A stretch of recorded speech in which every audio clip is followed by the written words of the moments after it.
DD Kisan, മാറുന്ന ഇന്ത്യയുടെ അഭിമാനം. അമ്മാവ നമസ്കാരം. നമസ്കാരം. കൃഷികാര്യങ്ങളൊക്കെ എങ്ങനെ പോകുന്നു? തരക്കേടില്ല. മാമ്പഴത്തിന്റെ വിളവെങ്ങനെയുണ്ട്? അയ്യോ, ഇത്തവണ അത്ര നന്നായില്ല. നന്നായില്ലെന്നോ? എന്റെ അമ്മാവ നന്നായില്ലെന്ന് വെച്ച് വിഷമിക്കാൻ എന്തിരിക്കുന്നു? കൃഷി ഉപേക്ഷിക്കാനൊന്നും പോലില്ലല്ലോ. ഇപ്പോൾ കൃഷി ചോപ്പോൾക്കാർ വരുന്നുണ്ടല്ലോ. എങ്കിൽ അവരോട് ചോദിക്കാം ബാഗിങ് എന്താണെന്ന്. മാങ്ങയിൽ ബാഗ് പൊതിയുന്നത് അത് എങ്ങനെ, എപ്പോൾ, എവിടെ കിട്ടി? അത് ശരി. അതാണ് അവർ പറഞ്ഞത്. വരുമാനം 2 ഇരട്ടിയല്ല 4 ഇരട്ടിയാകുമെന്ന്. എന്താ ശാസ്ത്രജ്ഞരും വരുന്നുണ്ടോ? ശാസ്ത്രജ്ഞരും ഇവിടെയുണ്ട്, കൃഷി ചൗപ്പാലിലുണ്ട്. അത് ശരി. അവർ വരാറായിട്ടുണ്ട്. ഏത് സമയത്തും എത്തിയേക്കാം. അവരെന്താണ് പറയുന്നതെന്ന് നോക്കാം. അവർ നമ്മുടെ അടുത്തേക്കാണ് വരുന്നത്. നമ്മൾ 20 രൂപയ്ക്ക് വിറ്റുകൊണ്ടിരുന്ന മാങ്ങ ബാഗിങ്ങിന് ശേഷം 80 രൂപയ്ക്കാണ് വിറ്റത്. അപ്പോൾ വില 4 ഇരട്ടിയായില്ലേ? ഇത് വളരെ നല്ല. അഥവാ നമ്മൾ എന്തെങ്കിലും മറന്നുപോയാലോ? അത് അവർ പറഞ്ഞു പറഞ്ഞാലും കുഴപ്പമില്ല. നമുക്ക് ചൗപ്പാലിൽ ചോദിക്കാം ബാഗിങ് എന്താണെന്നും അത് എങ്ങനെയാണ് ചെയ്യുന്നത്. നമുക്ക് എങ്ങനെ ചെയ്യാനാവൂന്ന്.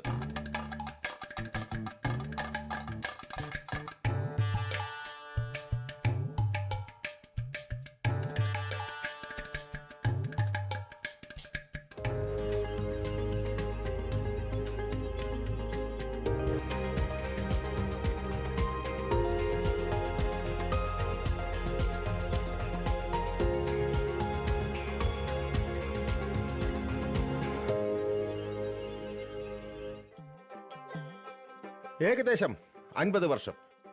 50 വർഷമായി കാണും ഈ മാവിന്റെ പ്രായം. ആശ്ചര്യപരമായ കാര്യം എന്തെന്നാൽ മനുഷ്യന്റെ പ്രായം കൂടുന്തോറും അവർ മരണത്തിലേക്ക് അടുക്കുന്നു. പല പല അസുഖങ്ങൾ അവരെ കീഴടക്കുന്നു. അങ്ങനെ ഈ മരങ്ങൾക്കുമുണ്ട്.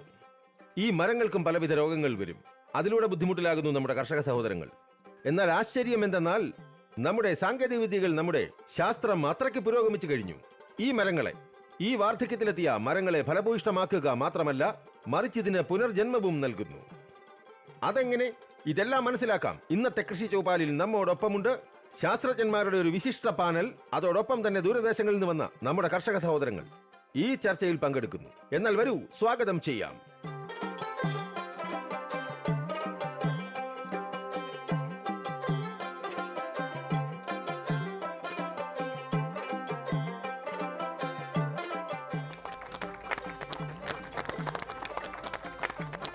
അപ്പോൾ ഒരുങ്ങിക്കഴിഞ്ഞു കൃഷി ചൗപ്പാൽ. ശാസ്ത്രബോധമുള്ള കർഷകർ. ഇവിടെ മണ്ണിന്റെ മനത്തോടൊപ്പം ശാസ്ത്രത്തിന്റെ പ്രകാശവുമുണ്ട്. ഇന്ന് നമ്മൾ ഏത് സ്ഥലത്താണോ എത്തിയിരിക്കുന്നത് ആ സ്ഥലത്തെക്കുറിച്ച് പറയുന്നു. ഇവിടെ മാങ്ങ മരത്തിൽ തൂങ്ങുകയല്ല, മറിച്ച് നിറഞ്ഞിരിക്കുകയാണ്. ഇവിടെ മാങ്ങ വെറുമൊരു പഴം മാത്രമല്ല, അതൊരു പാരമ്പര്യത്തിന്റെ തിരിച്ചറിയലാണ്. ഈ പാരമ്പര്യം ഇപ്പോൾ ശാസ്ത്രത്തോടൊപ്പം ഒരു പുതിയ കുതിപ്പ് നടത്തുകയാണ്. എങ്ങനെ? അത് മുന്നോട്ട് നിങ്ങളോട് പറയും. എല്ലാ കാര്യങ്ങളും പറയും. ശാസ്ത്രീയമായ വശങ്ങളിലേക്കും പോകും. നമ്മുടെ കർഷകരുടെ ചോദ്യങ്ങളും കേൾക്കും. അതിന്റെ ഉത്തരം നമ്മുടെ ശാസ്ത്രജ്ഞരോടും ചോദിക്കും. പക്ഷെ അതിനു മുൻപ് മാങ്ങയെക്കുറിച്ച് ഒരു സാധാരണ കാര്യം സംസാരിക്കാം. ഒരു റിപ്പോർട്ട് നിങ്ങളെ കാണിക്കാം.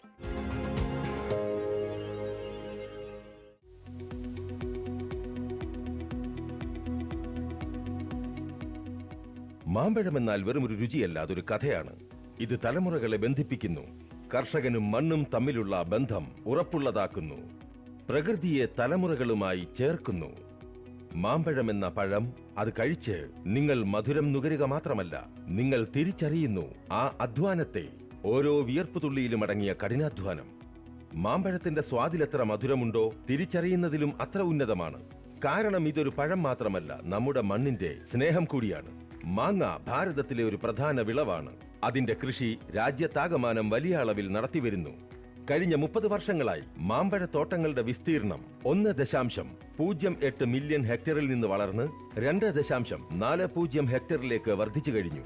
നിലവിൽ രാജ്യത്തെ മൊത്തം മാങ്ങ ഉൽപാദനം 22.42 മില്യൺ ടണ്ണാണ്. കൂടാതെ ശരാശരി ഉൽപാദനം 9.34 ടൺ ഹെക്ടർ ഒന്നിനെന്ന നിരക്കിലാണ്.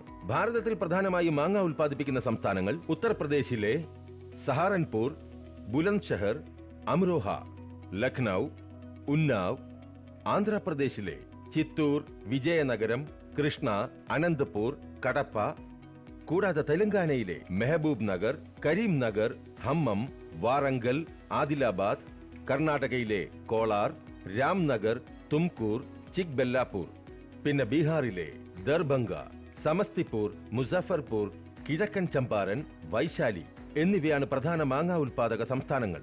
ഉത്തർപ്രദേശ് സംസ്ഥാനത്ത് ഏറ്റവുമധികം ഏകദേശം 26% മാങ്ങ ഉൽപ്പാദിപ്പിക്കുന്നു. കൂടാതെ ഉൽപാദനവും ഏറ്റവുമധികം ഹെക്ടർ ഒന്നിന് ഏകദേശം 18 ടൺ. മാമ്പഴം കയറ്റുമതി ചെയ്യുന്ന ലോകത്തിലെ ഏറ്റവും വലിയ രാജ്യങ്ങളിലൊന്നാണ് ഇന്ത്യ. 2023-24 60,900 ടൺ മാമ്പഴം കയറ്റുമതി ചെയ്തു. അതിന്റെ മൂല്യം 624.3 കോടി രൂപയായിരുന്നു.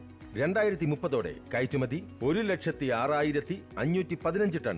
2040 1,50,618 ടൺ. കൂടാതെ 2050 1,94,712 ടൺ ആകുമെന്ന പ്രതീക്ഷയാണ്. ഭാവിയിൽ ആവശ്യങ്ങൾ നിറവേറ്റുന്നതിനായി 2047 91.92 മില്യൺ ടണ്ണിന്റെ ഉൽപാദനം ആവശ്യമാണ്. ഇതുകൊണ്ട് കൃഷി മുതൽ വിളവെടുപ്പിന് ശേഷം വരെ മികച്ച കൃഷി രീതികൾ സ്വീകരിക്കേണ്ടത് ആവശ്യമാണ്. കാരണം ഉൽപാദനക്ഷമത, ഗുണനിലവാരം എന്നിവ വർദ്ധിക്കണം.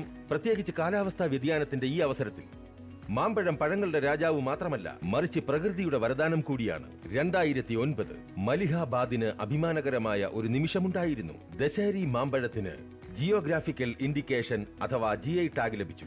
ഇതൊരു സാധാരണ അംഗീകാരമല്ല, ഇതൊരു നിയമപരമായ മുദ്രയാണ്. ദശഹരി മാമ്പഴത്തിന്റെ യഥാർത്ഥ രുചി മലിഹാബാദിലെ മണ്ണിൽ നിന്ന് മാത്രമേ ലഭിക്കൂ. അതായത് ബനാറസിലെ സാരി പോലെ, കശ്മീരിലെ കുങ്കുമപ്പൂ പോലെ, അല്ലെങ്കിൽ ദർഭംഗയിലെ മഖാന പോലെ. അതേപോലെ മലിഹാബാദിലെ ദശഹരി അതുല്യവും സമാനതകളില്ലാത്തതും മറക്കാനാവാത്തതുമാണ്.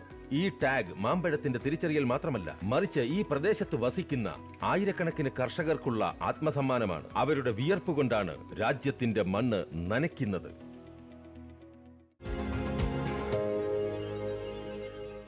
ഈ റിപ്പോർട്ട് നിങ്ങൾ കണ്ടു കാണും. ഹൃദയഹാരിയായ കാര്യം നമ്മുടെ മുന്നിൽ വന്നു. മാമ്പഴം ഒരു പഴമാണ്.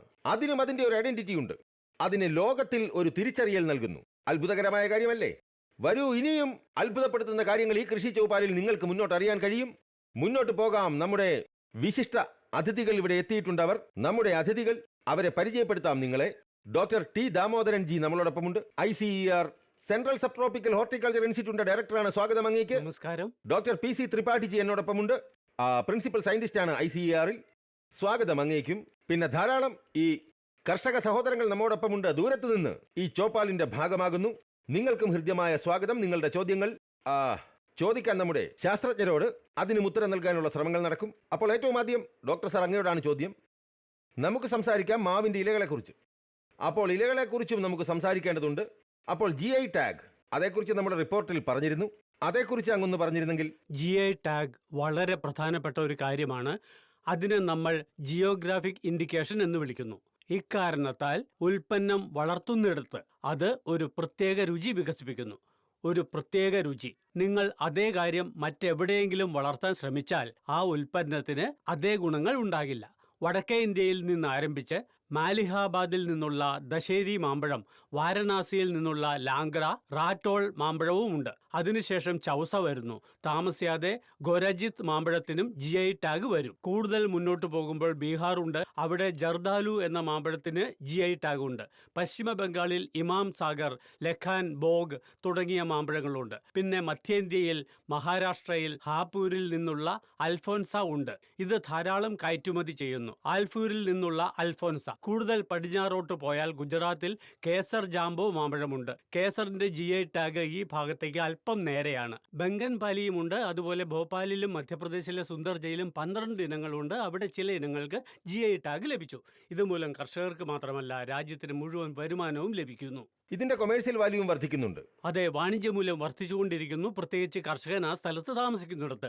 GI സ്ഥലത്തിന് കർഷകനെ ആ സൊസൈറ്റിയിൽ അംഗമാക്കുക, അവർക്ക് ഒരു വിഹിതം നൽകുകയും അത് ഒരു വകുപ്പിൽ പ്രത്യേകം കൈകാര്യം ചെയ്യുക എന്നതാണ് ഞങ്ങളുടെ ശ്രമം. കയറ്റുമതി വിപണിയിൽ മാത്രമല്ല, പ്രാദേശിക വിപണിയിലും അതിനൊരു പ്രത്യേക സ്ഥാനം ലഭിക്കുന്നുണ്ടെന്ന് ഉറപ്പാക്കാൻ ഞങ്ങൾ ആഗ്രഹിക്കുന്നു. ശരി, ഇപ്പോൾ നമ്മൾ GI ടാഗിനെ കുറിച്ച് സംസാരിച്ചു.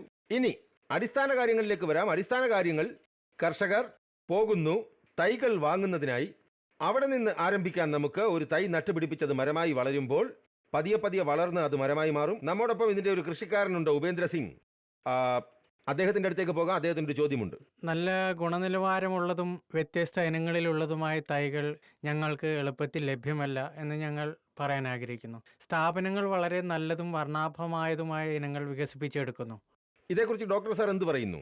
ഇക്കാലത്ത് നല്ല നിലവാരമുള്ള സസ്യങ്ങൾ ലഭിക്കുന്നത് ശരിക്കും ബുദ്ധിമുട്ടാണ്, പ്രത്യേകിച്ച് നഴ്സറികളിൽ നിന്ന്. അതുകൊണ്ടാണ് ഇന്ത്യൻ സർക്കാർ NHB നാഷണൽ ഹോർട്ടിക്കൾച്ചറൽ ബോർഡ് വഴി കൃഷി ചൗപ്പാൽ പോലുള്ള നിരവധി പരിപാടികൾ ആരംഭിച്ചത്. അവർ നഴ്സറികൾക്ക് അക്രഡിറ്റേഷൻ നൽകുന്നു. അതിനാൽ കർഷകർ അങ്ങുമിങ്ങും അലഞ്ഞു തിരിയേണ്ടതില്ല. ഓരോ കർഷകനും അവർ സസ്യങ്ങൾ വാങ്ങാൻ ആഗ്രഹിക്കുന്ന നഴ്സറിക്ക് NHB റേറ്റിംഗ് ഉണ്ടോ ഇല്ലയോ എന്ന് പരിശോധിക്കണം. എന്തെങ്കിലും വാങ്ങുന്നതിന് മുമ്പ് നമ്മൾ ആമസോണിൽ റേറ്റിംഗുകൾ പരിശോധിക്കുന്ന പോലെ അതുപോലെ സസ്യങ്ങൾക്കും റേറ്റിംഗുകൾ ഉണ്ട്. ഒരു നഴ്സറിക്ക് 3 അല്ലെങ്കിൽ അതിൽ കൂടുതൽ റേറ്റിംഗ് ലഭിക്കുകയാണെങ്കിൽ അതിനർത്ഥം അതൊരു നല്ല നഴ്സറിയാണെന്നും ശുദ്ധമായ സസ്യങ്ങൾ നൽകുന്നു എന്നുമാണ്. ഇപ്പോൾ ഈ സസ്യങ്ങൾ എവിടെ കണ്ടെത്താനാകും? ഞങ്ങളുടെ ഇൻസ്റ്റിറ്റ്യൂട്ട് കർഷകർക്കായി എല്ലാ വർഷവും ഏകദേശം 2 ലക്ഷം ഗുണനിലവാരമുള്ള സസ്യങ്ങൾ ഉൽപ്പാദിപ്പിക്കുന്നു. എന്നാൽ രാജ്യത്തിന് ഏകദേശം 2 കോടി സസ്യങ്ങൾ ആവശ്യമാണ്. ഈ ആവശ്യം നിറവേറ്റുന്നതിനായി ഞങ്ങൾ പൊതു സ്വകാര്യ പങ്കാളിത്തത്തിൽ പ്രവർത്തിക്കാൻ തുടങ്ങിയിരിക്കുന്നു. നല്ല സസ്യങ്ങൾ നൽകുന്നതിനായി ഞങ്ങൾ നിരവധി നഴ്സറികളുമായി കരാറുകളിൽ ഒപ്പുവെച്ചു. മറ്റൊരു വശം നിറമുള്ള ഇനങ്ങളെക്കുറിച്ചാണ്. അംബിക, അരുണിക, അഭയ്, സമൃദ്ധി എന്നീ 4 നിറമുള്ള ഇനങ്ങൾ ഞങ്ങളുടെ ഇൻസ്റ്റിറ്റ്യൂട്ട് വികസിപ്പിച്ചെടുത്തിട്ടുണ്ട്. മുമ്പ് ഞങ്ങൾ അവ ഞങ്ങളുടെ ഇൻസ്റ്റിറ്റ്യൂട്ടിൽ നിന്ന് മാത്രമേ വിതരണം ചെയ്തിരുന്നുള്ളൂ. ഇപ്പോൾ വിതരണം വർദ്ധിപ്പിക്കുന്നതിനായി ജെയിൻ പോലുള്ള തിരഞ്ഞെടുത്ത നഴ്സറികളുമായും ഛത്തീസ്ഗഡിലെ ഒരു നഴ്സറിയുമായും ഞങ്ങൾ ധാരണാപത്രങ്ങൾ ഉണ്ടാക്കി. കർഷകർക്ക് മികച്ച വില ലഭിക്കുന്നതിനായി ഈ നിറമുള്ള ഇനങ്ങൾ ഇന്ത്യയിലുടനീളം വ്യാപിപ്പിക്കണമെന്ന് ഞങ്ങൾ ആഗ്രഹിക്കുന്നു. ഇനി എന്റെ അടുത്ത ചോദ്യം ഡോക്ടർ PC ത്രിപാഠിജി അങ്ങയോടാണ്. ആ ചോദ്യം ഇതുമായി ബന്ധപ്പെട്ടതാണ് സത്യത്തിൽ ഡോക്ടർ സാർ പറഞ്ഞത്. അതിനെ എക്സ്റ്റെൻഡ് ചെയ്തുകൊണ്ട് അല്ലെങ്കിൽ അതിലൊരു പുതിയ ചോദ്യം കൂട്ടിച്ചേർത്തുകൊണ്ടിത് സർക്കാരിൻ്റെ ഇൻവോൾവ്മെൻ്റ് ഇതിൽ പദ്ധതികളുമായി ബന്ധപ്പെട്ട എന്താണ്, ഈ മാങ്ങയുടെ ഉൽപ്പാദനം, നല്ല ക്വാളിറ്റി എങ്ങനെ, നല്ല തൈകൾ അതിൻ്റെ സെലക്ഷൻ എങ്ങനെ ചെയ്യും, അത് കൃഷിക്കാരിലേക്ക് എങ്ങനെ എത്തിച്ചേരും? നോക്കൂ, വൈറസുകൾ മൂലമുണ്ടാകുന്ന രോഗങ്ങൾ മരങ്ങളിൽ ഒരു വലിയ പ്രശ്നമാണ്. അവ പഴങ്ങളുടെ അളവും ഗുണനിലവാരവും കുറയ്ക്കുന്നു. കർഷകർക്ക് 10 മുതൽ 30% വരെ ഉൽപ്പാദനം നഷ്ടപ്പെടാം. എന്നാൽ നിലവിലുള്ള സാങ്കേതിക വിദ്യകളും നയങ്ങളും പര്യാപ്തമല്ല. രോഗരഹിതവും ഗുണനിലവാരമുള്ളതുമായ സസ്യങ്ങൾ ഇപ്പോഴും നമുക്ക് ആവശ്യത്തിന് നൽകാൻ കഴിയുന്നില്ല. അതിനാൽ 2022-23 ഇന്ത്യൻ സർക്കാർ 2200 കോടി രൂപയുടെ ബജറ്റ് വിഹിതം വകയിരുത്തി. സസ്യങ്ങൾ നിർമ്മിക്കുന്നതിനുള്ള പുതിയ വഴികൾ പ്രോത്സാഹിപ്പിക്കുന്നതിനാണിത്.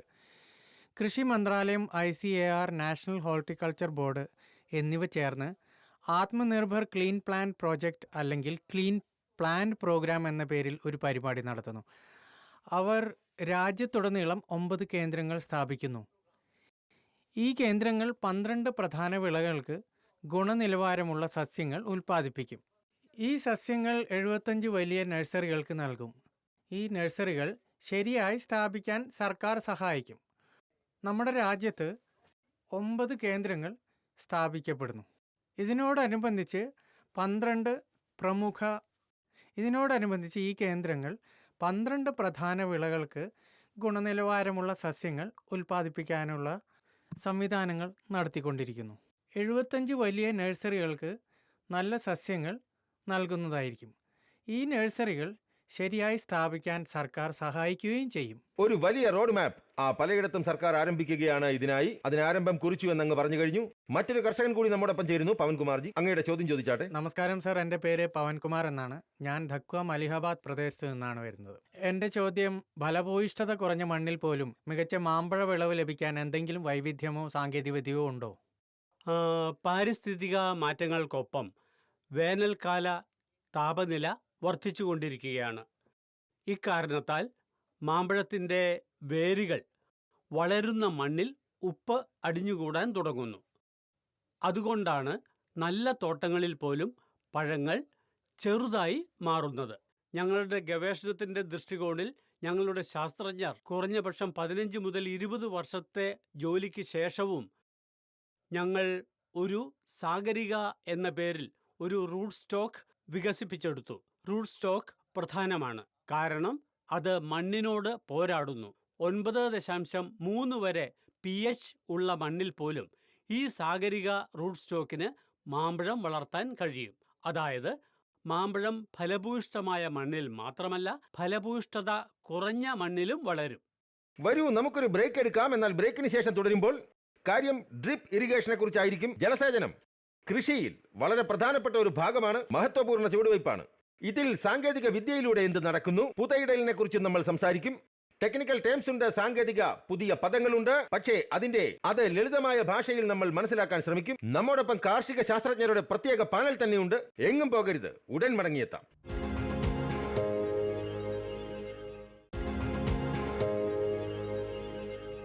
ബ്രേക്കിന് ശേഷം ഒരിക്കൽ കൂടി നിങ്ങൾക്ക് ഏവർക്കും സ്വാഗതം. നിങ്ങൾ കാണുന്നത് കൃഷി ചൗപ്പാലാണ്.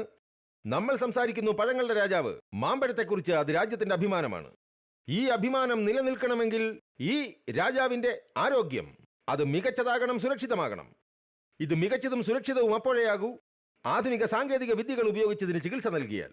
ഇപ്പോൾ സസ്യങ്ങൾ വെട്ടിമാറ്റുമ്പോൾ, കൂടാതെ മണ്ണ് പരിശോധന നടത്തുമ്പോൾ, ഡ്രിപ്പ് ഇറിഗേഷൻ നൽകുമ്പോൾ, പുതയിടലിൽ ശ്രദ്ധ നൽകുമ്പോൾ, പ്രൂണിംഗ് ചെയ്യുമ്പോൾ, കൂടാതെ ഗ്രാഫ്റ്റിംഗിൽ ശ്രദ്ധ നൽകുമ്പോൾ, അങ്ങനെ പല ആധുനിക സാങ്കേതിക വിദ്യകളുമുണ്ട്.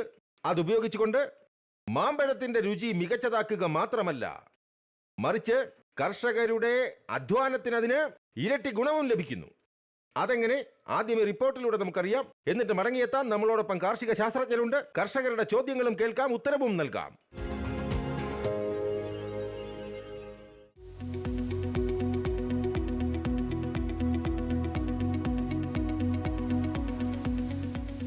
ഉഷ്ണമേഖല, ഉപ ഉഷ്ണമേഖലാ പ്രദേശങ്ങളിൽ മാവ് നന്നായി വളരുന്നു. സമുദ്രനിരപ്പിൽ നിന്ന് 600 മീറ്റർ വരെ ഉയരം ഇതിന് നല്ലതായി കണക്കാക്കപ്പെടുന്നു.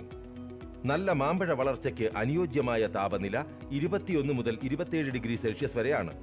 പക്ഷേ ഇതിന് 5 മുതൽ 44 ഡിഗ്രി വരെ സഹിക്കാൻ കഴിയും. ഉയർന്ന ചൂട്, കുറഞ്ഞ ഈർപ്പം, ശക്തമായ കാറ്റ് എന്നിവ മരങ്ങൾക്ക് ദോഷമാണ്. മഴയെക്കുറിച്ച് പറയുമ്പോൾ മാമ്പഴ കൃഷിക്ക് 75 മുതൽ 375 സെന്റിമീറ്റർ വരെ വാർഷിക മഴ ആവശ്യമാണ്. വളരെ കുറഞ്ഞ മഴയുള്ള പ്രദേശങ്ങളിൽ ജലസേചനം ആവശ്യമാണ്. തോട്ടത്തിലെ അമിതമായ ഈർപ്പം ഫംഗസ് രോഗങ്ങൾ വർദ്ധിപ്പിക്കുകയും രുചിയും ഷെൽഫ് ലൈഫും കുറയ്ക്കുകയും ചെയ്യുന്നു. അതിനാൽ മാമ്പഴത്തോട്ടത്തിന് ശരിയായ സ്ഥലം തിരഞ്ഞെടുക്കുന്നത് വളരെ പ്രധാനമാണ്.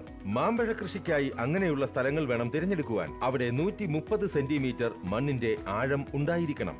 മണ്ണ് ന്യൂട്രലും അല്പം അസിഡിറ്റി ഉള്ളതുമായിരിക്കണം. pH 6നും 7.5നും ഇടയിലായിരിക്കണം. കൂടുതൽ സോഡിയവും കാൽസ്യവും ഉള്ള മണ്ണായിരിക്കരുത്. കൂടാതെ മണ്ണിൽ ജൈവ പദാർത്ഥങ്ങൾ 0.5% അല്ലെങ്കിൽ കൂടുതലായിരിക്കണം. മാങ്ങ കൃഷിക്കായി അങ്ങനെയുള്ള സ്ഥലങ്ങളാണ് തിരഞ്ഞെടുക്കേണ്ടത്. അല്ലെങ്കിൽ മാന്തോട്ടത്തിന്റെ സ്ഥലങ്ങൾ അങ്ങനെയുള്ളവയായിരിക്കണം. വ്യവസായങ്ങളിൽ നിന്ന് അകലെയായിരിക്കണം. മലിനീകരണവും കീടനാശിനികളും ഒഴിവാക്കുന്നതിനായി GPS അടയാളപ്പെടുത്തിയ സ്ഥലങ്ങൾ കണ്ടെത്തൽ നിലനിർത്താൻ സഹായിക്കുന്നു. ഇത് പിന്നീട് വിളകൾ തിരിച്ചറിയുന്നത് എളുപ്പമാക്കുന്നു. പ്ലാന്റ് ജ്യാമിതി എന്ന പ്രത്യേക ലേഔട്ട് അനുസരിച്ചാണ് മാമ്പഴങ്ങൾ നടുന്നത്.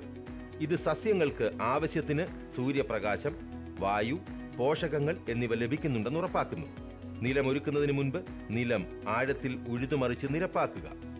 ചൂടുള്ള സീസണിൽ 1 മീറ്റർ ആഴത്തിൽ കുഴികൾ കുഴിച്ച് 2 മുതൽ 4 ആഴ്ച വരെ വെയിലത്ത് തുറന്നിടുക. കുഴിയുടെ മധ്യഭാഗത്ത് തൈ നടുക.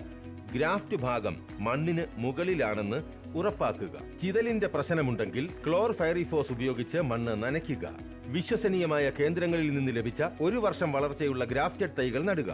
തൈകൾ കുഴിയുടെ മധ്യഭാഗത്ത് നടുക. ഗ്രാഫ്റ്റിംഗ് ഭാഗം മണ്ണിന് മുകളിലായിരിക്കണം. ഇക്കാര്യം ശ്രദ്ധിക്കുക. തൈകളുടെ 4 വശത്തും ചെറിയ കുഴികൾ ഉണ്ടാക്കി ഉടൻ നനയ്ക്കുക. മാമ്പഴ കൃഷിയിൽ മണ്ണ് പരിശോധന, ഡ്രിപ്പ് ഇറിഗേഷൻ എന്നിവ വിപ്ലവകരമായ മാറ്റം കൊണ്ടുവന്നിട്ടുണ്ട്. മാവ് നല്ല കായ്ഫലം നൽകുന്നതിന് പതിവായി വളപ്രയോഗം നടത്തേണ്ടത് പ്രധാനമാണ്. 1 വർഷം പ്രായമുള്ള മരങ്ങൾക്ക് 10 മുതൽ 15 കിലോഗ്രാം വളം, 100 gram nitrogen, 50 gram phosphorus, 100 gram potassium എന്നിവ നൽകണം. 5 വർഷം പ്രായമുള്ള മരങ്ങൾക്ക് 30 മുതൽ 40 കിലോഗ്രാം വളം, 500 gram nitrogen, 250 gram phosphorus, 500 gram potassium എന്നിവ നൽകണം. ഏകദേശം 10 വർഷം പ്രായമുള്ള കായ്ഫലം ലഭിക്കുന്ന മരങ്ങൾക്ക് 50 മുതൽ 60 കിലോഗ്രാം വളം, 1 kilogram nitrogen, 500 gram phosphorus, 1 kilogram potassium എന്നിവ നൽകണം. മഴക്കാലത്തിന് മുൻപ് ജൂൺ ജൂലൈ വളപ്രയോഗവും ജലസേചനത്തോടൊപ്പം വളപ്രയോഗവും നടത്തണം. സിങ്ക്, ബോറോൺ, ഇരുമ്പ് തുടങ്ങിയ സൂക്ഷ്മ പോഷകങ്ങളും ആവശ്യമാണ്. ഇലകളിൽ തളിക്കുക. തോട്ടം എപ്പോഴും വൃത്തിയായി സൂക്ഷിക്കുക. പഴയതോ ഉണങ്ങിയതോ രോഗബാധിതമായ ശാഖകളോ ഉണ്ടെങ്കിൽ വെട്ടിമാറ്റുക. എല്ലാ വർഷവും നേരിയ അരിവാൾ കൊണ്ട് മരം സന്തുലിതമായി നിലനിർത്തുകയാണെങ്കിൽ നല്ല ഫലം കായ്ക്കുകയും ചെയ്യുന്നു. ഉയർന്ന സാന്ദ്രതയുള്ള തോട്ടങ്ങളിൽ സൂര്യപ്രകാശം അകത്തേക്ക് കടക്കാൻ അരിവാൾ കൊണ്ട് വെട്ടിമാറ്റൽ കൂടുതൽ പ്രധാനമാണ്. മാമ്പഴ കൃഷിയിലെ ഒരു സാങ്കേതിക വിദ്യയാണ് ഗ്രാഫ്റ്റിംഗ്. ഇത് ഉൽപാദനം വർദ്ധിപ്പിക്കുക മാത്രമല്ല, മാമ്പഴ ഇനങ്ങൾ മെച്ചപ്പെടുത്തുകയും ചെയ്യുന്നു.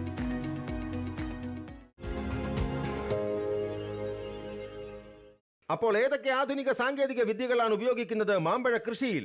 നിങ്ങൾ കണ്ടു, ലളിതമായ ഭാഷയിൽ നിങ്ങളെ മനസ്സിലാക്കിച്ചു, നിങ്ങൾ ചെറിയ ചിത്രങ്ങൾ കണ്ടു. എന്നാൽ ഇതേക്കുറിച്ച് കർഷകരുടെ മനസ്സിലുള്ള ചോദ്യങ്ങൾ അത് കേൾക്കേണ്ടത് വളരെ ആവശ്യമാണ്. ഒരു കർഷകൻ നമ്മോടൊപ്പം ചേരുന്നു. കർഷകൻ രാജ്കുമാർ സിംഗ്. ഞങ്ങളുടെ തോട്ടം പഴയതാണ്. പഴങ്ങളുടെ ഉൽപാദനം വളരെ കുറവാണ്. ഗുണനിലവാരവും മോശമാണ്. അതിനാൽ ഞങ്ങളുടെ ലാഭം കുറവാണ്. ഇതിനുള്ള പരിഹാരം എന്താണ്? ദയവായി ഞങ്ങളോട് പറയൂ. രാജ്കുമാർജിയുടെ ചോദ്യം വളരെ പ്രാധാന്യമുള്ളതാണ്. മിക്ക മാമ്പഴത്തോട്ടങ്ങളും പ്രത്യേകിച്ച് ഉത്തർപ്രദേശിൽ ഏകദേശം 2,70,000 ഹെക്ടർ വിസ്തൃതിയിൽ വ്യാപിച്ചു കിടക്കുന്നു. ഏകദേശം 40 മുതൽ 50% തോട്ടങ്ങളും വളരെ പഴക്കമുള്ളവയാണ്. 40 മുതൽ 50 വർഷം വരെ പഴക്കമുള്ളവയുമാണ്. 40-50 വർഷത്തിനു ശേഷം ഉത്പാദനം പകുതിയായി കുറയുന്നത് നമ്മൾ കണ്ടു. സാമ്പത്തികമായി ഇത് കർഷകർക്ക് വലിയ ഗുണം ചെയ്യുന്നുമില്ല. മരത്തിൻ്റെ ഉയരം പകുതിയിൽ താഴെയായി വെട്ടിമാറ്റുന്ന ഒരു പുനരുജ്ജീവന സാങ്കേതികവിദ്യ ഞങ്ങളുടെ ഇൻസ്റ്റിറ്റ്യൂട്ട് വികസിപ്പിച്ചെടുത്തിട്ടുണ്ട്. ഒക്ടോബറിൽ മുറിക്കാൻ ഒരു പ്രത്യേക സമയമുണ്ട്. ഒരു നിശ്ചിത സമയം, ഒരു നിശ്ചിത ഉയരം നിലനിർത്തേണ്ടതുണ്ട്. മുറിച്ചതിനു ശേഷം പോഷകങ്ങൾ, നല്ല ജലവിതരണം, കീടനിയന്ത്രണം എന്നിവയ്ക്കായി ശ്രദ്ധിക്കണം. ഈ രീതിയിൽ മാമ്പഴം 2-ാം വർഷം മുതൽ ഫലം കായ്ക്കാൻ തുടങ്ങും. ഇതുപോലെ തോട്ടങ്ങൾ ഇവിടെയുണ്ട്. ഈ സാങ്കേതിക വിദ്യ കർഷകർക്ക് പരിചയപ്പെടുത്തിയിട്ടുമുണ്ട്. അവർ ഇതിൻ്റെ പ്രയോജനം നേടുന്നുമുണ്ട്.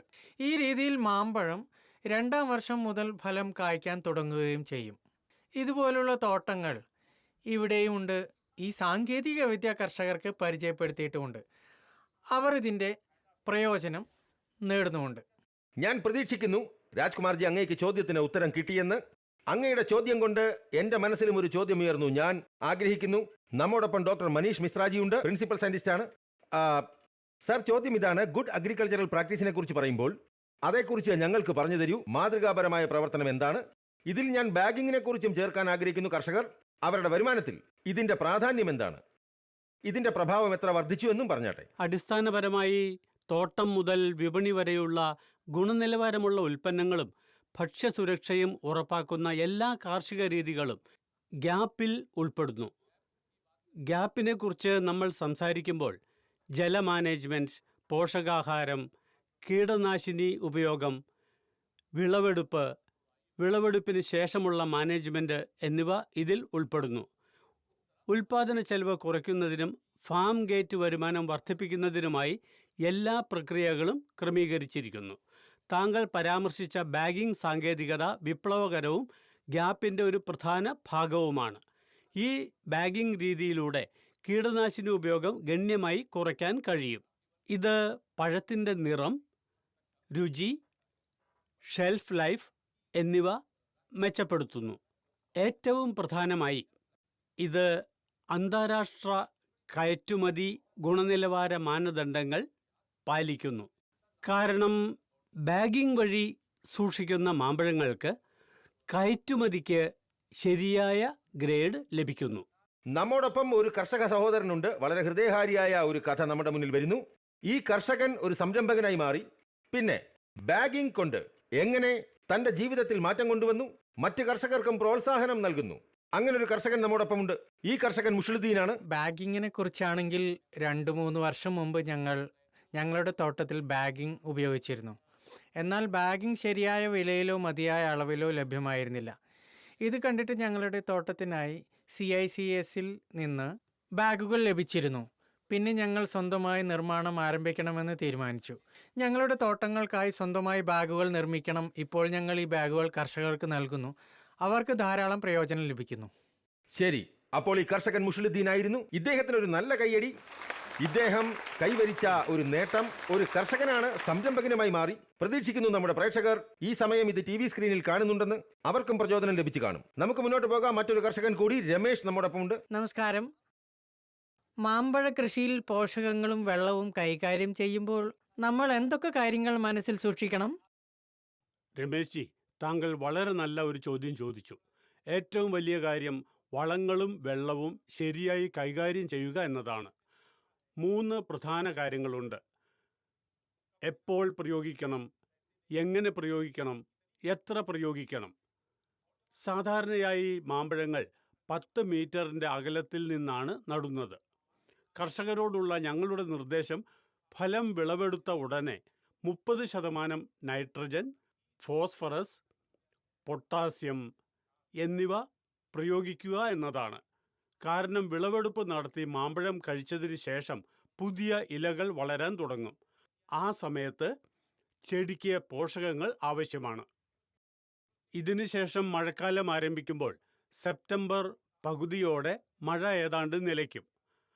ആ സമയത്ത് 10x10 മീറ്റർ പ്ലോട്ടുകളിൽ നിങ്ങളുടെ ഡ്രിപ്പ് ഇറിഗേഷൻ സംവിധാനം സ്ഥാപിച്ചിട്ടില്ലെങ്കിൽ ചെടിക്ക് പോഷകങ്ങൾ നൽകാൻ വെള്ളം വളരെ പ്രധാനമാണ്.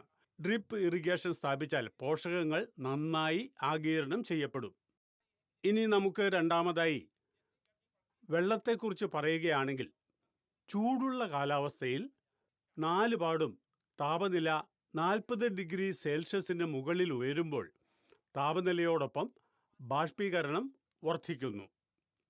ഉദാഹരണത്തിന് നോക്കുകയാണെങ്കിൽ, ഡ്രിപ്പ് ഇറിഗേഷൻ ഉപയോഗിക്കുകയും 1 ഹെക്ടറിന് 10 സെൻറ്റിമീറ്റർ വെള്ളം നൽകുകയും ചെയ്താൽ, അതായത് ഒരേ സമയം 1 ദശലക്ഷം ലിറ്റർ വെള്ളം നൽകുന്നു.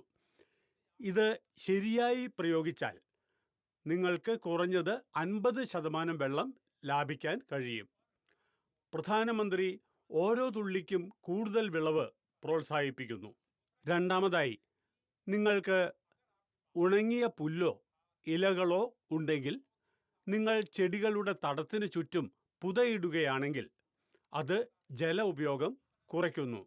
ഈർപ്പം നിലനിർത്തുമ്പോൾ മണ്ണിലെ സൂക്ഷ്മാണുക്കൾ കൂടുതൽ സജീവമാകും. കൂടാതെ സസ്യങ്ങൾ പോഷകങ്ങൾ ആഗിരണം ചെയ്യുന്നത് വർദ്ധിക്കുന്നു. ശരി, ഞാൻ പ്രതീക്ഷിക്കുന്നു രമേഷ് ജി അങ്ങേക്ക് ചോദ്യത്തിന് ഉത്തരം കിട്ടിയെന്ന്. ചോദ്യങ്ങൾ ഇനിയും ധാരാളമുണ്ട്. നമ്മോടൊപ്പം മറ്റൊരു കർഷകൻ കൂടി, ശ്രീ ഉപേന്ദ്ര സിംഗ് എന്നാണ് പേര്. ചോദ്യം ചോദിച്ചാട്ടെ. ഈ ഡാൽ ഇനം മാമ്പഴത്തിലെ ജെല്ലി വിത്ത് എന്നൊരു പ്രശ്നമുണ്ട്. എന്നാൽ പാൽ മാമ്പഴത്തിൽ ഈ ജെല്ലി വിത്ത് പ്രശ്നം സംഭവിക്കുന്നില്ല. അപ്പോൾ നമുക്ക് ഈ ജെല്ലി വിത്ത് പ്രശ്നം എങ്ങനെ ഒഴിവാക്കാം? പലപ്പോഴും കർഷകർ മാമ്പഴം പഴുക്കാൻ മരത്തിൽ തന്നെ വിടാറുണ്ട്. പക്ഷെ അത് ശരിയായ രീതിയല്ല. മാമ്പഴം പറിക്കാൻ ഒരു ശരിയായ സമയമുണ്ട്. ചെറിയ മാങ്ങകൾ രൂപപ്പെട്ട് ഏകദേശം 3 മാസത്തിന് ശേഷം മാമ്പഴം പൂർണ്ണമായും പാകമാകുന്നതിന് മുമ്പ് അത് പറിച്ചെടുക്കുക. ഇത് നിരവധി ജെല്ലി വിത്ത് പ്രശ്നങ്ങൾ പരിഹരിക്കും. മറ്റൊരു കാര്യം, കായകൾ പാകമായി ഏകദേശം 2 മാസത്തിന് ശേഷം നിങ്ങൾ കാൽസ്യം തളിക്കുന്നത് വളരെയധികം സഹായിക്കുകയും ചെയ്യും. ഞങ്ങളുടെ സുഹൃത്ത് മനീഷ് സാർ ഞങ്ങളോട് പറഞ്ഞൊരു പ്രധാന കാര്യം, പഴങ്ങൾ ബാഗിൽ സൂക്ഷിക്കുന്നത് ജെല്ലി വിത്ത് പ്രശ്നം പരിഹരിക്കാൻ സഹായിക്കുമെന്ന്. ഈ നമ്മെ കാണുന്ന പ്രേക്ഷകർ അവർക്കും മനസ്സിലായി കാണും ഈ ജെല്ലിയുടെ ഈ പ്രശ്നങ്ങൾ, അതിനെങ്ങനെ പരിഹാരം നേടാമെന്നും. പക്ഷേ ഒരു ചോദ്യം കുന്തൻജി ഇതുമുണ്ട്. സമർത്ഥവും കാര്യക്ഷമവുമായ വിഭവ മാനേജ്മെന്റിനെ കുറിച്ച് പറയുമ്പോൾ അതിൽ സ്മാർട്ട് ഈ ഹോർട്ടിക്കൾച്ചറിൽ അതിന്റെ പ്രാധാന്യം എന്താണ്? എന്ത് പോസിബിലിറ്റീസ് ആണ് നമ്മൾ കാണുന്നത് കാർഷിക മേഖലയിൽ, ഹോർട്ടിക്കൾച്ചർ ഫാമിംഗിൽ? അതൊരു നല്ല ചോദ്യമാണ്. പുതിയ കാലവുമായി നമ്മൾ പൊരുത്തപ്പെടണം. മാമ്പഴ കൃഷിയിൽ നമ്മൾ പുതിയ സാങ്കേതിക വിദ്യ ചേർക്കേണ്ടത് വളരെ പ്രാധാന്യമുള്ള കാര്യമാണ്. മണ്ണിൽ ഇത്ര ഈർപ്പമുണ്ടെന്ന് പരിശോധിക്കാൻ സെൻസറുകൾ ഉപയോഗിക്കുന്നത് പോലെ സെൻസറുകളിൽ നിന്ന് ശരിയായ വിവരങ്ങൾ ലഭിക്കുകയാണെങ്കിൽ നമുക്ക് ജലസേചനം ശരിയായി കൈകാര്യം ചെയ്യാൻ കഴിയും. വെള്ളം അമിതമാവരുത്, കുറവുമാകരുത്. മണ്ണിൽ എത്ര ഈർപ്പമുണ്ടെന്ന് പരിശോധിക്കാൻ സെൻസറുകൾ ഉപയോഗിക്കുന്നത് പോലെ, ഉദാഹരണത്തിന് നമ്മൾ സെൻസറുകളോ കാലാവസ്ഥാ ഉപകരണങ്ങളോ ഇൻസ്റ്റാൾ ചെയ്താൽ അവയെ ഒരു മൊബൈൽ ആപ്പുമായി ബന്ധിപ്പിക്കുകയാണെങ്കിൽ കർഷകർക്ക് വീട്ടിൽ നിന്ന് പരിശോധിക്കാം. അവരുടെ കൃഷിയിടത്തിൻ്റെ അവസ്ഥ എന്താണ്, അവർക്ക് വെള്ളം ആവശ്യമുണ്ടോ, അവർക്ക് പോഷകങ്ങൾ തളിക്കേണ്ടതുണ്ടോ, അവർ കീടനിയന്ത്രണം നടത്തേണ്ടതുണ്ടോ, ഉണ്ടെങ്കിൽ എങ്ങനെ, എപ്പോൾ ചെയ്യണം എന്നെല്ലാം. ഇങ്ങനെയുള്ള സ്മാർട്ട് ഫാമിങ്ങിന് ആവശ്യമായ ഉപകരണങ്ങൾ എല്ലാ കർഷകർക്കും ലഭ്യമാകാൻ സഹായകമാകട്ടെ എന്ന് ഞാൻ ആശംസിക്കുന്നു.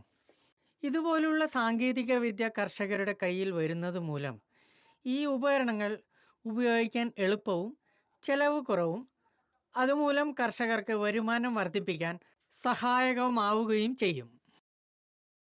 ഡോക്ടർ കുന്ദൻ കിഷോർ നിരവധി സ്മാർട്ട് ഫാമിംഗ് കാര്യങ്ങൾ പറഞ്ഞു. കർഷകർക്ക് ഉപയോഗപ്രദമാകുന്ന ചില കാര്യങ്ങൾ കൂടി ഞാൻ ചേർക്കാൻ ആഗ്രഹിക്കുന്നു. ഇന്ന് നമ്മൾ കൃത്രിമ ബുദ്ധിയെക്കുറിച്ചും സംസാരിക്കുന്നു. മുമ്പ് നമ്മൾ സ്വമേധയാ തളിച്ചിരുന്നു. ഇപ്പോൾ തോട്ടങ്ങളിൽ നമ്മൾ ഡ്രോൺ സാങ്കേതിക വിദ്യ ഉപയോഗിക്കുന്നു. ഡ്രോണുകളുടെ ഏറ്റവും വലിയ നേട്ടം നമുക്ക് തുല്യമായി തളിക്കാൻ കഴിയും എന്നതാണ്.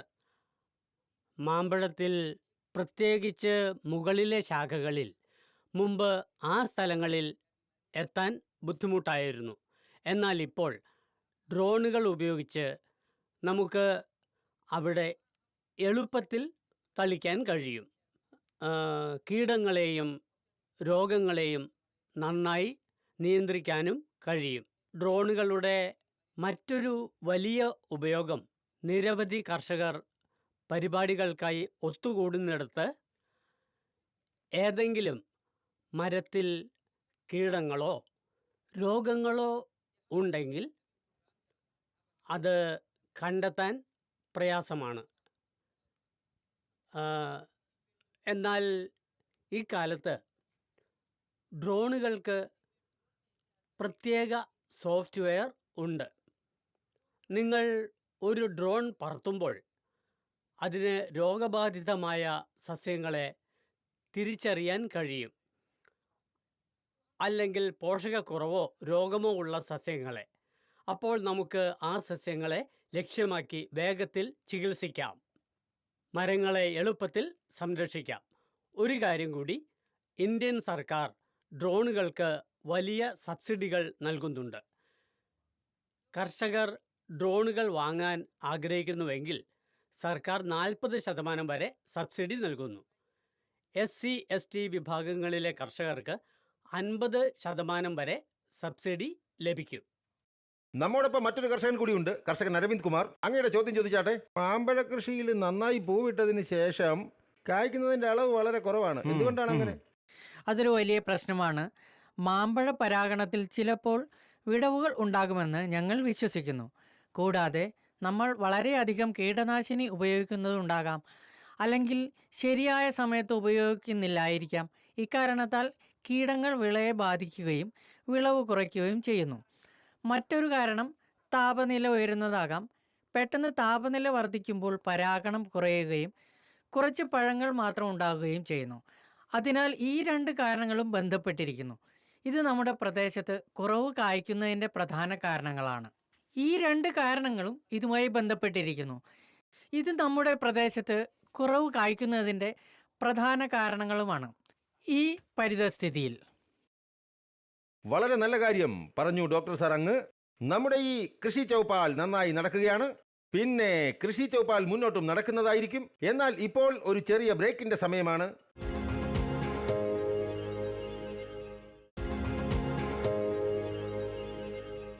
ബ്രേക്കിന് ശേഷം നിങ്ങൾക്ക് ഏവർക്കും ഒരിക്കൽ കൂടി സ്വാഗതം. നിങ്ങൾ കാണുന്നത് കൃഷി ചൗപ്പാൽ. ഇനി നമ്മുടെ ഈ കാര്യങ്ങൾ മുന്നോട്ട് കൊണ്ടുപോകാം. മറ്റു ചില കാർഷിക ശാസ്ത്രജ്ഞർ നമ്മോടൊപ്പം ഈ ചൗപ്പാലിൽ എത്തിച്ചേർന്നു. കർഷക സഹോദരങ്ങൾ ദൂരത്ത് നിന്നും പങ്കെടുക്കാൻ എത്തിച്ചേർന്നു. അവരും നമ്മോടൊപ്പമുണ്ട്, ഈ ചൗപ്പാലിൽ സന്നിഹിതരാണ്. എങ്കിൽ വരൂ, നമുക്ക് ഈ സെഷൻ ആരംഭിക്കാം. ICAR സെൻട്രൽ ഹോർട്ടിക്കൾച്ചർ ഇൻസ്റ്റിറ്റ്യൂട്ടിലെ principal scientist doctor Harishankar Singh നമ്മോടൊപ്പമുണ്ട്. അങ്ങേക്ക് ഹൃദ്യമായ സ്വാഗതം. Doctor Deepak Singh, head crop production ആണ് ഇവിടെ. അദ്ദേഹത്തിനും വളരെ സ്വാഗതം. നമ്മോടൊപ്പം principal scientist doctor Prabhat Kumar Shuklaji, അങ്ങേക്കും ഹൃദ്യമായ സ്വാഗതം. പിന്നെ നമ്മോടൊപ്പം ധാരാളം കർഷകരുണ്ട്. ഇനി ഈ നടപടികളുടെ ആരംഭം കർഷകരുടെ ചോദ്യങ്ങളിൽ നിന്ന് തുടങ്ങാം. കർഷകൻ രാംകിഷോർജി നമ്മോടൊപ്പമുണ്ട്. അങ്ങയുടെ ചോദ്യം ചോദിക്കൂ. ഞങ്ങളുടെ പ്രദേശത്ത് ഒച്ചുകൾ, ഇലച്ചാടികൾ, വെട്ടുപുഴുക്കൾ തുടങ്ങിയ കീടങ്ങൾ ഞങ്ങളുടെ വിളകൾക്ക് കേടുപാടുകൾ വരുത്തുന്നു. നമുക്ക് അവയെ എങ്ങനെ നിയന്ത്രിക്കാം? കീടനാശിനികളെക്കുറിച്ച് ഞാൻ പറയാം. ഇതിൽ സർക്കാർ അംഗീകരിച്ച ചില അറിയപ്പെടുന്ന കീടനാശിനികളും പുതിയ ചിലവയുമുണ്ട്. എന്നാൽ ആദ്യം ചില പ്രധാന കാര്യങ്ങൾ പറയാനുണ്ട്. ഇതിൽ ഹോപ്പർ കീടം വർഷം മുഴുവനും മാമ്പഴത്തോട്ടങ്ങളിൽ, പ്രത്യേകിച്ച് ശൈത്യകാലത്ത് കട്ടിയുള്ള ശാഖകളിലും തടികളിലും അത് ഒളിച്ചിരിക്കുന്നിടത്ത് തങ്ങി നിൽക്കും. ഈ സമയത്ത് നിങ്ങൾ എല്ലാ ശാഖകളിലും ഈ കീടനാശിനി തളിച്ചാൽ ചെറിയ അളവിൽ ഇതിനെ നിയന്ത്രിക്കാൻ സാധിക്കും. അതുപോലെ ശൈത്യകാലത്ത് ഇലപ്പേനുകൾ മണ്ണിനടിയിൽ ഒളിക്കാനിടയാകുന്നു. ഈ സമയം ഉഴുതുമറിക്കുകയോ വയലുകളിൽ വെള്ളം നിറയ്ക്കുകയോ ചെയ്യുന്നത് അവയെ നിയന്ത്രിക്കാൻ സാധിക്കും. കർഷകർ കൂടുതലും ഇംഡാക്ലോപിഡ്, തയാമെത്തോഡാക്സാം അല്ലെങ്കിൽ ലാംഡ സൈഹലോത്രിൻ എന്നിവയാണ് ഇതിനായി ഉപയോഗിക്കുന്നത്.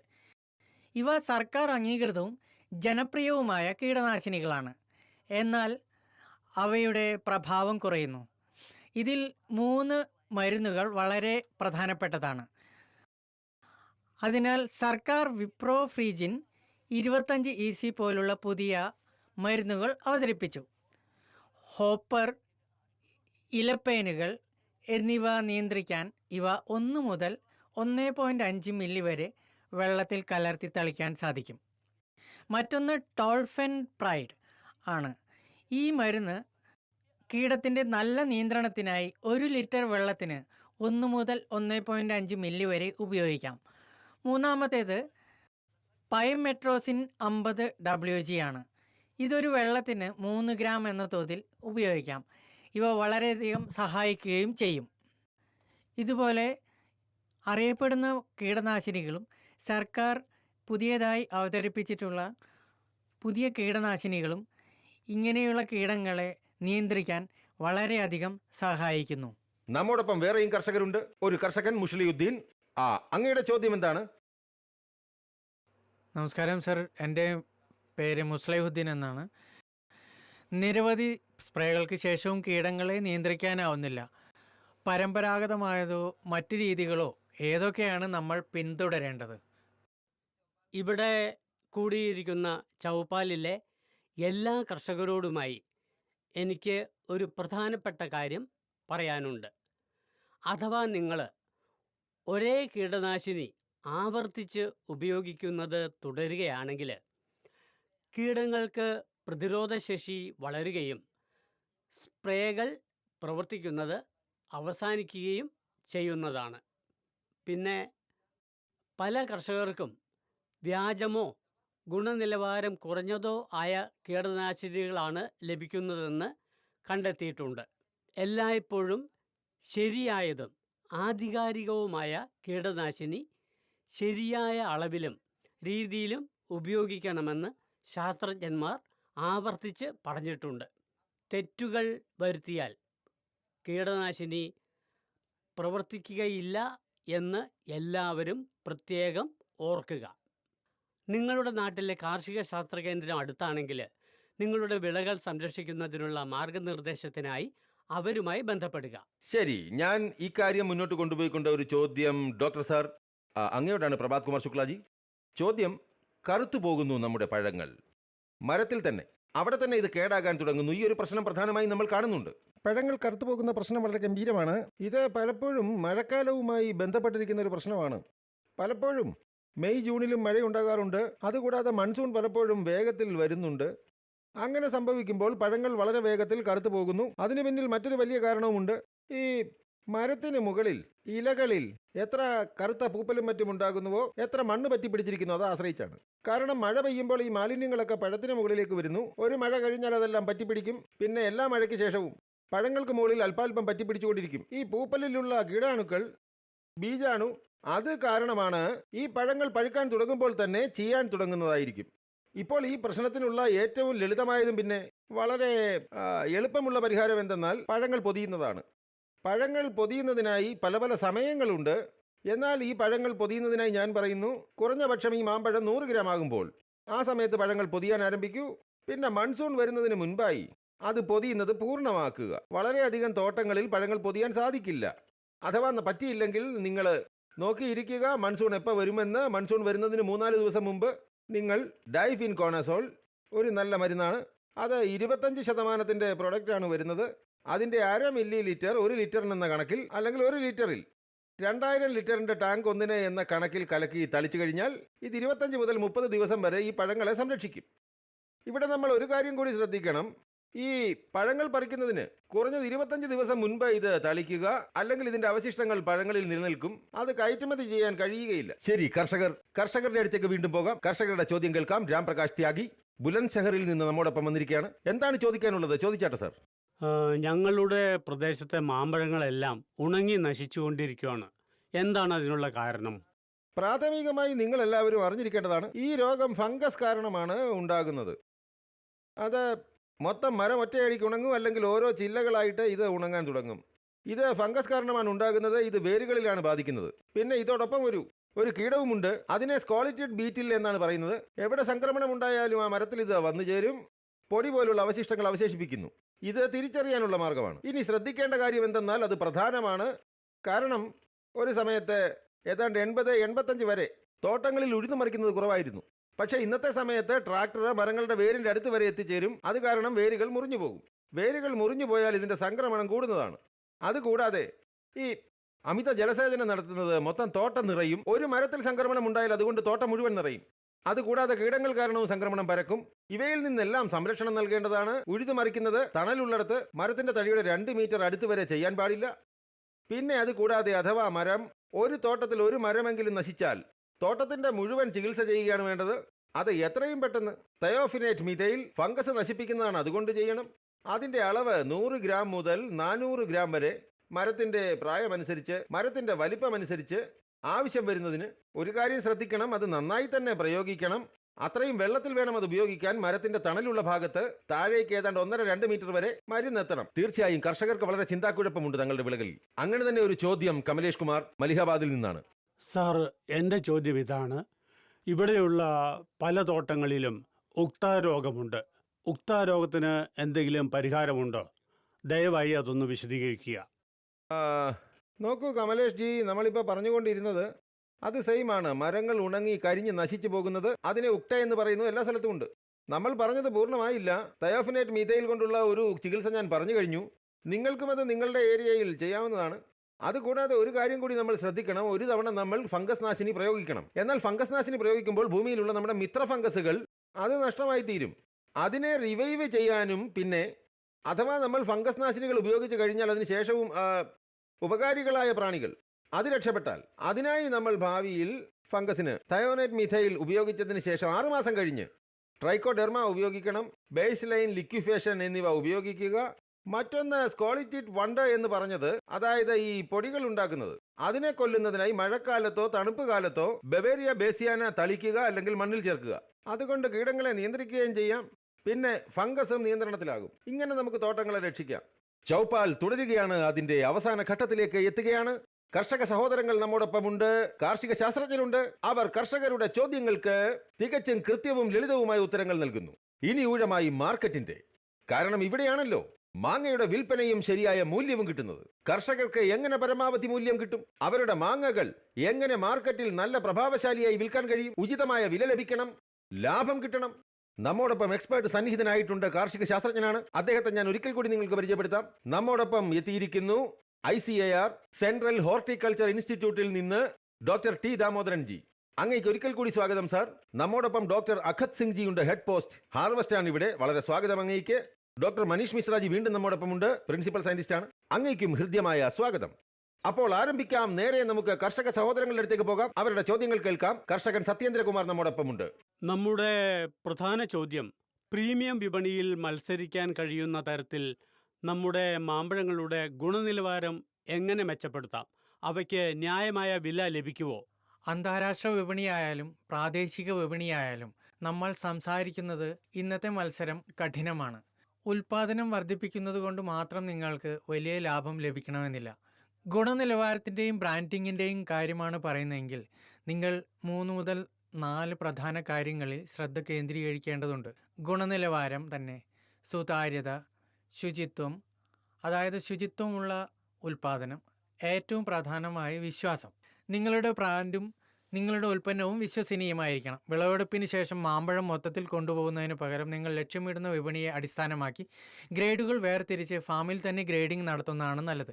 കൂടാതെ നിങ്ങളുടെ ബോക്സുകളിൽ ഒരു GI ടാഗ്, ഭൂമിശാസ്ത്രപരമായ സൂചന, അന്താരാഷ്ട്ര വിപണിയിൽ നിങ്ങളുടെ ഉൽപ്പന്നത്തിന് ഒരു സവിശേഷ ബ്രാൻഡ് സൃഷ്ടിക്കുകയും ചെയ്യുന്നു. നമ്മോടൊപ്പം ഇന്ത്യൻ മാമ്പഴ ഉൽപാദക സംഘത്തിന്റെ വൈസ് പ്രസിഡന്റ് DK ശർമാജിയുണ്ട്. എന്റെ ചോദ്യം പ്രധാനമായും ഇതാണ്, അതായത് സമുദ്രമാർഗം കയറ്റുമതിക്ക് അനന്ത സാധ്യതകളുണ്ട്. എന്നാൽ മാമ്പഴത്തിന്റെ ഷെൽഫ് ലൈഫ് എത്ര വർദ്ധിപ്പിക്കാൻ സാധിക്കും? അതിലൂടെ ദൂരസ്ഥലങ്ങളിൽ പോലും മാമ്പഴം കേടുകൂടാതെ എത്തുന്നതിനായി. ശർമാജി ചോദിച്ചത് വളരെ പ്രധാനപ്പെട്ട ഒരു ചോദ്യമാണ്. നമ്മൾ കടൽ വഴി മാമ്പഴം കയറ്റുമതി ചെയ്യുന്നില്ല എങ്കിൽ ആഗോള വിപണിയിൽ ഇന്ത്യൻ മാമ്പഴത്തിന് യഥാർത്ഥ സാന്നിധ്യമുണ്ടാകില്ല. വ്യോമമാർഗമുള്ള കയറ്റുമതികൾക്ക് ആവശ്യകത നിറവേറ്റാൻ കഴിയില്ല. അതിനാൽ ഉൽപ്പന്നം പ്രത്യേകമായി കഴുകി തയ്യാറാക്കുന്നതിനുള്ള സാങ്കേതിക വിദ്യ ഞങ്ങൾ വികസിപ്പിച്ചെടുത്തു. ലോകത്തിലെ ഇത്തരത്തിലുള്ള ആദ്യത്തെ ഉൽപ്പന്നമാണിത്. ഡോക്ടർ അർപിത് സിംഗ് സൂചിപ്പിച്ചതുപോലെ ഓരോ വിപണിക്കും വ്യത്യസ്തമായ സംസ്കരണം ആവശ്യമാണ്. യൂറോപ്പിന് ഇത് ചൂടുവെള്ള സംസ്കരണമാണ്. ജപ്പാന് ചൂട് സംസ്കരണം. അന്താരാഷ്ട്ര വിപണിയിൽ പ്രാധാന്യമർഹിക്കുന്നതിന് നിങ്ങളുടെ മാമ്പഴത്തിന് കുറഞ്ഞത് 250 മുതൽ 300 ഗ്രാം വരെ ഭാരം ഉണ്ടായിരിക്കണം. ഞങ്ങൾക്ക് നല്ല ഗ്രേഡിംഗ്, പാക്കേജിംഗ് സാങ്കേതിക വിദ്യയുണ്ട്. ഈ ചികിത്സകൾക്ക് നന്ദി. മാമ്പഴത്തിൻ്റെ ഷെൽഫ് ആയുസ് 20 ദിവസത്തിൽ നിന്ന് 42 ദിവസമായി ഞങ്ങൾ വർദ്ധിപ്പിച്ചു. കഴിഞ്ഞ വർഷം ബാംഗ്ലൂരിൽ നിന്ന് UK കടൽ വഴി ഞങ്ങൾ ചരക്കുകൾ കയറ്റി അയച്ചിരുന്നു. അത് അവിടം വരെ എത്തിച്ചേരുന്നതിന് ഏകദേശം 52 ദിവസമെടുത്തു. അത് ശരിക്കും ശ്രദ്ധേയമായ ഒരു നേട്ടമാണ്. ഇതിനൊരു നല്ല കൈയടി കൊടുക്കേണ്ടതാണ്. കാരണം നമ്മൾ ഒരു പുതിയ നേട്ടം കൈവരിച്ചിരിക്കുന്നു. പുതിയ നേട്ടമാണ് നമ്മളെ സംബന്ധിച്ച്. പിന്നെ ഒരു പുതിയ വഴി തുറന്നിരിക്കുന്നു. ഒരു പുതിയ വഴി കർഷകർക്ക് തുറന്നിരിക്കുന്നു കയറ്റുമതി ചെയ്യുന്നതിനായി. 42 ദിവസം വലിയ നീണ്ട കാലയളവാണ്. ഏതൊരു കർഷകനും ഏതൊരു പഴവും മാങ്ങയും അഥവാ അവരുടെ ശരിയായ പറഞ്ഞു കഴിഞ്ഞാൽ അതിൻ്റെ ഒരു ഗുണനിലവാരം അത് നിലനിൽക്കും. ഡോക്ടർ മനീഷ് ജി, സപ്ലൈ ചെയിനിൻ്റെ കാര്യം വരുന്നു. കർഷകർ കടൽ മാർഗം കയറ്റുമതി ചെയ്യും. അവിടെ കപ്പൽ റെഡിയാണ്. എന്നാൽ സപ്ലൈ ചെയിനിൻ്റെ ലഭ്യത, അവിടെ ചിലയിടത്തൊക്കെ ഡൗട്ട് ഉണ്ടാകും, സംശയമുണ്ടാകും. അപ്പോൾ അവിടെ എന്തൊക്കെ ശ്രമങ്ങളാണ് ചെയ്യുന്നത് നിലവിലിപ്പോൾ? അല്പം അതേക്കുറിച്ച് കൂടി ഒന്ന് പറയൂ. അത് സപ്ലൈ ചെയിൻ മാനേജ്മെൻറ്റിന് 3-4 പ്രധാന ഭാഗങ്ങളുണ്ട്. നിർമ്മാതാവ്, അസംബ്ലർ, വിൽപ്പനക്കാരൻ, വ്യാപാരി, പാക്ക് ഹൗസുകൾ, കയറ്റുമതിക്കാരൻ. ഇവയെല്ലാം ബന്ധിപ്പിക്കുന്നത് വളരെ പ്രധാനമാണ്. ഇതോടൊപ്പം തന്നെ മാമ്പഴത്തിൻ്റെ പാക്കേജിംഗ്, പ്രോസസ്സിംഗ്, ബ്രാൻഡിംഗ് എന്നിവ സംയോജിപ്പിക്കുന്ന കാര്യക്ഷമമായ ഒരു വിതരണ ശൃംഖല സംവിധാനം സൃഷ്ടിക്കാൻ ഞങ്ങൾ പ്രവർത്തിച്ചുകൊണ്ടിരിക്കുകയാണ്. ഇതിൽ ഞാൻ മറ്റൊരു കാര്യം കൂടി ചേർക്കാൻ ആഗ്രഹിക്കുന്നു, പാക്കേജിങ്ങിനെ കുറിച്ച്. പാക്കേജിംഗ് ലൈനുകളെക്കുറിച്ചാണ് പറയുന്നതെങ്കിൽ, പാക്കേജിംഗ് ലൈനുകളെക്കുറിച്ച് പറയുമ്പോൾ പൂർണ്ണമായ യന്ത്രവൽക്കരണം ഉണ്ടായിരിക്കണം. മാമ്പഴങ്ങൾ കാലാവസ്ഥയോട് സംവേദനക്ഷമതയുള്ളവയാണ്. പറിച്ചെടുത്ത ഉടൻ തന്നെ അവ വേഗത്തിൽ പഴുക്കാൻ തുടങ്ങും. അതിനാൽ പാക്കേജിംഗ് ലൈൻ വരെ എല്ലാ സംസ്കരണവും യന്ത്രവൽക്കരിക്കണം. വിളവെടുപ്പിന് തൊട്ടു പിന്നാലെ ഫാമിൽ പഴങ്ങൾ മരവിപ്പിക്കുന്നത് 3-4 ദിവസം ലാഭിക്കും. ട്രാൻസ്പോർട്ടേഷൻ സമയത്ത് റെഫ്രിജറേറ്റഡ് വാനുകളിൽ 12-13 ഡിഗ്രി സെൽഷ്യസ് നിലനിർത്തുന്നത് ധാരാളം ഊർജം ഉപയോഗിക്കുന്നു, ചെലവേറിയതുമാണത്. ഇത് സർക്കാരിൻ്റെ തലത്തിൽ ഇത് ചെലവ് കുറയ്ക്കാനുള്ള സംവിധാനങ്ങൾ ചെയ്യേണ്ടതാണ്. പച്ചക്കറികൾക്ക് എന്ന പോലെ പഴങ്ങൾക്കും റെഫ്രിജറേറ്റഡ് റെയിൽവേ വാനുകൾ നൽകാൻ സർക്കാരിനോട് ഞങ്ങൾ അഭ്യർത്ഥിക്കുകയാണ്. ഇത് ചെലവ് കുറയ്ക്കാൻ സഹായിക്കുകയും വിതരണ ശൃംഖലകൾ വേഗത്തിൽ കാര്യക്ഷമമായും മെച്ചപ്പെടുത്തുകയും ചെയ്യും. അതുകൊണ്ട് ഞങ്ങൾ ഒന്നുകൂടി അഭ്യർത്ഥിക്കുകയാണ്, സർക്കാർ തലത്തിൽ ട്രാൻസ്പോർട്ടേഷൻ സമയത്ത് പഴങ്ങൾ കേടുവരാതിരിക്കാനുള്ള സംവിധാനങ്ങൾ ബലപ്പെടുത്തേണ്ടതാണ്. ചെയ്യാവുന്നതാണ്. നമ്മോടൊപ്പം ഡോക്ടർ പ്രശാന്ത് ആർ മൗര്യക്കർജിയുണ്ട്. കൃഷി മന്ത്രാലയത്തിലെ അഡീഷണൽ കമ്മീഷണറാണ്. ഹൃദയപൂർവ്വം സ്വാഗതം അങ്ങേക്ക് ഈ കൃഷി ചൗപ്പാലിലേക്ക്. അങ്ങ് സർക്കാരിന്റെ ഭാഗത്തു നിന്നാണ്. അപ്പോൾ കർഷകരുമായി നേരിട്ട് അങ്ങേക്ക് ഇവിടെ സംവദിക്കാവുന്നതാണ്. ചോദ്യം ഇതാണ്, ഹോർട്ടിക്കൾച്ചർ വികസനത്തിന് എന്തൊക്കെ ശ്രമങ്ങൾ നടക്കുന്നു? നമ്മുടെ കർഷകരോട് അങ്ങേക്ക് അല്പം പറയാൻ കഴിയും ഇതേക്കുറിച്ച്? കാരണം ഒരു മുന്നോട്ടുള്ള കാര്യങ്ങളെക്കുറിച്ച് ചിന്തിക്കണം, ഒരു ഉപായം കാണണം. അഥവാ ഞാൻ പറയുകയാണെങ്കിൽ, നാഷണൽ ഹോർട്ടിക്കൾച്ചർ മിഷൻ ഇത് കുറച്ചു കാലമായി പ്രവർത്തിച്ചു വരികയാണ്. എന്നാൽ 2014 മുതൽ ഇത് പരിഷ്കരിക്കുകയും വളരെയധികം മെച്ചപ്പെടുത്തുകയും ചെയ്തിട്ടുണ്ട്. ഇതിൽ മാമ്പഴത്തിന് മാത്രമല്ല മറ്റ് ഹോർട്ടിക്കൾച്ചറൽ വിളകൾക്കും കർഷകരെ പലതരത്തിൽ സഹായിക്കുന്നുണ്ട്.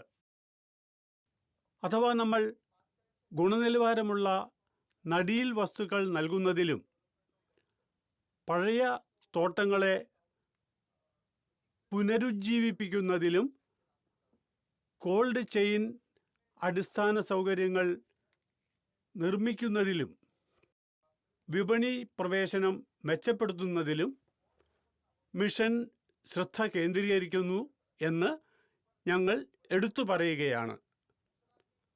രണ്ടാമത്, നമ്മൾ കർഷകരുമായി എന്താണ് ചെയ്യുന്നത്? അവരുടെ പുനരുദ്ധാരണം എങ്ങനെയാണ് ചെയ്യേണ്ടത്?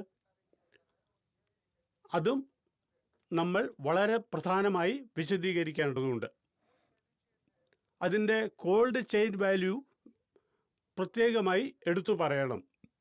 പിന്നെ തോട്ടം മുതൽ വിപണി വരെയുള്ള കാര്യം പറയുകയാണെങ്കിൽ കർഷകർക്ക് വളരെ പ്രധാനപ്പെട്ട വിവരങ്ങൾ ഞങ്ങൾ നൽകുന്നുണ്ട്. സംസ്ഥാന സർക്കാരുകളുടെ പിന്തുണയോടെ കർഷകർക്ക് പരിശീലനം നൽകുന്നത് ഇതിൻ്റെ ഒരു വലിയ ഭാഗമാണ്. ഇതിൽ മാമ്പഴത്തിന് മാത്രമല്ല മറ്റ് ഹോർട്ടിക്കൾച്ചറൽ വിളകൾക്കും. ഇനി എൻ്റെ എല്ലാ കർഷക സുഹൃത്തുക്കളോടും സഹോദരിമാരോടും എനിക്ക് പ്രത്യേകമായി പറയാനുള്ളത്, കൂടുതൽ വിവരങ്ങളും ആനുകൂല്യങ്ങളും ലഭിക്കുന്നതിന് എല്ലാ കർഷകരും ജില്ലാ അല്ലെങ്കിൽ ബ്ലോക്ക് ഹോർട്ടിക്കൾച്ചറൽ ഓഫീസുമായി ബന്ധപ്പെടാൻ ഞാൻ അഭ്യർത്ഥിക്കുന്നു. തൽക്കാലം ഈ ഇന്നത്തെ കൃഷി ചൗപാലിൽ മാങ്ങയെക്കുറിച്ച് സംസാരിച്ചു, മാമ്പഴത്തിന്റെ മധുരത്തെക്കുറിച്ച് പറഞ്ഞു. എന്നാൽ മാധുര്യത്തോടൊപ്പം ഈ പരമ്പരയുമായി നാം മുന്നോട്ട് പോകും. നമ്മൾ ഉൽപാദനം, പിന്നെ വിള സുരക്ഷയെക്കുറിച്ചും സംസാരിച്ചു. നാം സംസാരിച്ചു തോട്ടത്തിൽ നിന്ന് മാർക്കറ്റ് വരെ. എന്നാൽ ഉദ്ദേശമായിരുന്നു സവിശേഷം. വീണ്ടും കാണാം ഒരു പുതിയ ചൗപാലിൽ ഒരു പുതിയ വിഷയവുമായി. നമസ്കാരം.